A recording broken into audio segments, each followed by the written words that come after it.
यह है कि जिना के केबिन में एक बंदा आकर उसके साथ गलत हरकत करता है, मतलब कोशिश करता है। जिना को तो कुछ याद नहीं था, इसीलिए अजनबी समझकर वो उसे दूर कर देती है। वो बंदा कहता है कि अरे यार तुम पागल हो गई हो क्या, तुम्हारा मेरे साथ चक्कर चल रहा था, तुम्हारी वजह से मैं अपनी पत्नी को धोखा दे रहा हूँ और अब तुम ऐसे बिहेव कर रही हो जैसे कि मुझे जानती तक नहीं। जिना तो ये सुनकर रोते हुए घर आ जाती है और घर आकर सोचती है कि 30 साल की एज में मैंने सब कुछ हासिल कर लिया, लेकिन किस कीमत पर। मेरा कोई सच्चा दोस्त नहीं है, मेरे अपने पेरेंट्स से दूरी हो गई है।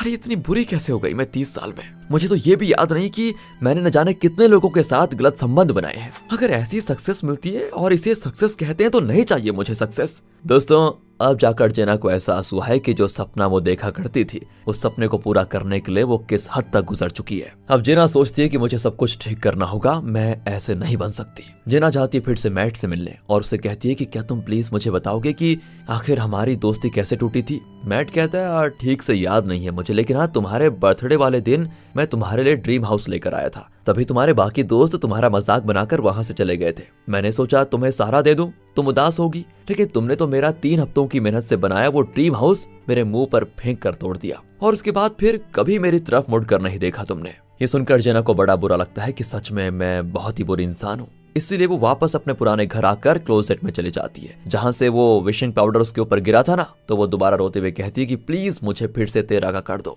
मैं सब कुछ ठीक करना चाहती हूँ, मुझे ऐसी जिंदगी नहीं चाहिए। लेकिन अब कोई फायदा नहीं होता भाई, इतने सालों में विशिंग पाउडर वहां थोड़ी रहेगा, वो वहां पर होता ही नहीं। तभी उसके माता पिता वहां पर आ जाते हैं जो जेना को देखकर एकदम खुश होते हैं, क्योंकि न जाने कितने सालों के बाद जेना उनसे मिलने आई थी। जेना ने ठान लिया था कि अगर वो वापस तेरा की नहीं हो सकती तो खुद को बदलने की पूरी कोशिश करेगी ताकि वो एक अच्छी इंसान बन पाए। तो वही कंपनी के लिए किसी नई